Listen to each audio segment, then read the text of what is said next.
पेशेवर अपराधी शामिल थे और इन्होंने एक साजिश के तहत इस घटना को दूसरा रूप 22 अगस्त को बड्डी थाना अंतर्गत एक घटना प्रतिवेदी हुई। दोस्त के साथ अपने दुकान से निकला, उस समय से उसका पीछा किया जा रहा था। उसके पीछे एक और उसका दोस्त वापिस प्रदीप सोनी को ही 1,23,000 में बेचा, जिसको इसने गलाकर आगे उसका।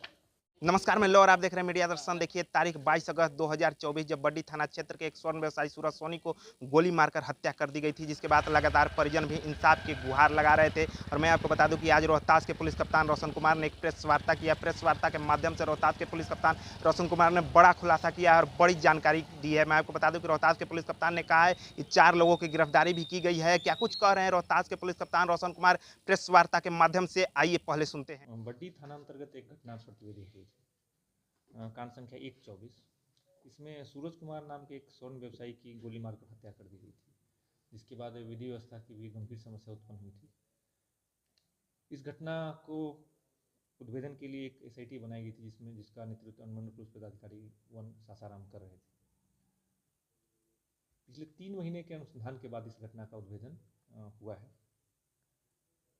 इस घटना के उद्भेदन की शुरुआत आप लोगों को पता होगा, कुछ टाइम पहले एक घटना हुई थी शिवसागर थाना अंतर्गत। एक व्यक्ति की गोली मारकर हत्या कर दी गई थी, जो मोटरसाइकिल चोरों का पीछा कर रहे थे, कुदरा से ही पीछा कर रहे थे। उसके बाद शिवसागर टोल प्लाजा से पहले रोकने पर उनको गोली मारी गई थी। उसमें उसी कांड में एक सत्येंद्र चौधरी की गिरफ्तारी हुई, जो उस घटना में शामिल था, जो मोटरसाइकिल चोरी करके भाग रहा था। सत्येंद्र चौधरी का आपराधिक इतिहास एवं उसकी गतिविधि का जो जब सूक्ष्म रूप से विश्लेषण किया गया, तो इस घटना में भी उसकी संलिप्तता के संबंध में साक्ष्य प्राप्त हुए। उसकी गतिविधि के संबंध में अनुसंधान करने पर उसी का एक साथी सुरेश चौरसिया,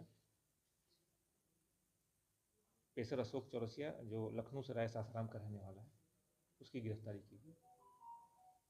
सत्येंद्र चौधरी से पूछताछ में स्पष्ट हो गया था कि सुरेश चौरसिया उसके साथ सभी अपराधों में शामिल रहा है, जिसमें इंद्रपुरी थाना का चोरी का कांड, मुफस्सिल थाना के कई कांडों में भी और दोनों संलिप्त थे।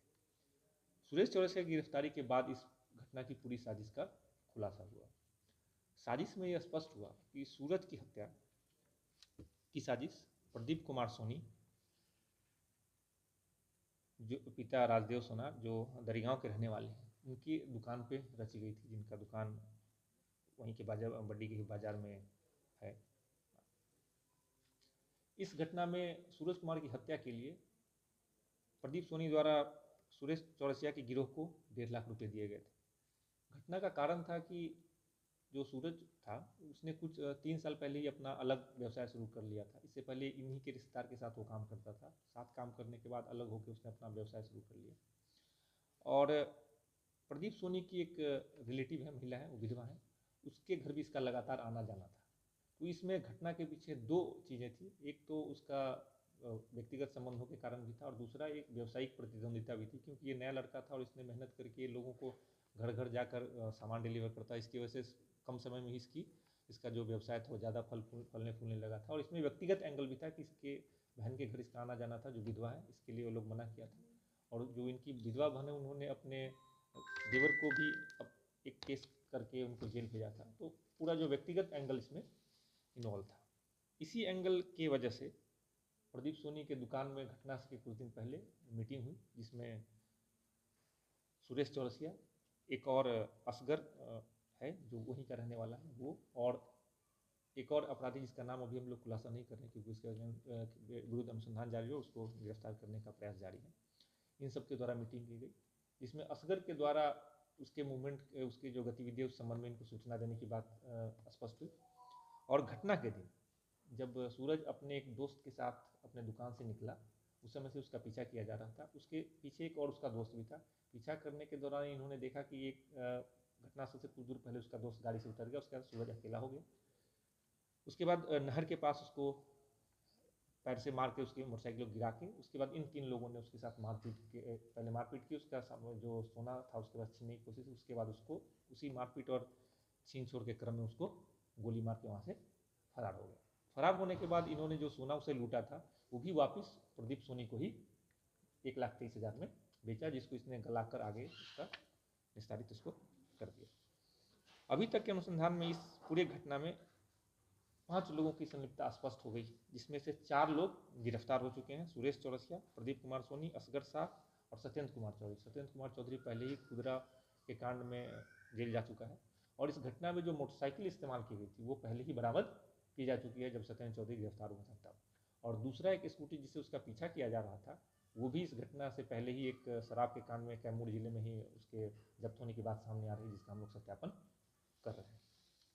इस घटना के जो प्रमुख सूत्रधार थे, उसके अतिरिक्त जो लोग भी इसमें शामिल थे, इन सब का लंबा आपराधिक इतिहास रहा है, जिसमें से सुरेश चौरसिया के ऊपर 14 से ज़्यादा कांड दर्ज हैं, जिसमें चोरी, लूट, डकैती, आर्म्स एक्ट, हत्या का प्रयास के कांड दर्ज हैं। असगर जो है ये पहले से शराब के तस्करी में संलिप्त रहा है, जिसमें इसके ऊपर 2 कांड दर्ज हैं। सत्येंद्र चौधरी का भी लंबा आपराधिक इतिहास रहा है, जिसमें अभी तक इस पर 5 कांड दर्ज हैं। तो इस जो पूरा गिरोह है, इसमें सभी पेशेवर अपराधी शामिल थे, और इन्होंने एक साजिश के तहत इस घटना को दूसरा रूप देने के लिए, ताकि ये घटना लूटपाट की प्रतीत हो, इसमें व्यक्तिगत एंगल जो था लगा के इसकी हत्या करवाई गई। और जिसके बाद एक साजिश के तहत इस घटना के बाद विधि व्यवस्था की समस्या भी उत्पन्न की गई, ताकि पुलिस को गुमराह किया जा सके कि ये लूट की घटना है, न कि जो व्यावसायिक प्रतिद्वंदिता और उसी के पड़ोसी दुकानदार इसमें शामिल है। इसलिए उस घटना के बाद विधि व्यवस्था की समस्या भी एक साजिश के तहत ही पैदा की गई थी, ताकि पुलिस को दिग्भ्रमित किया जा सके।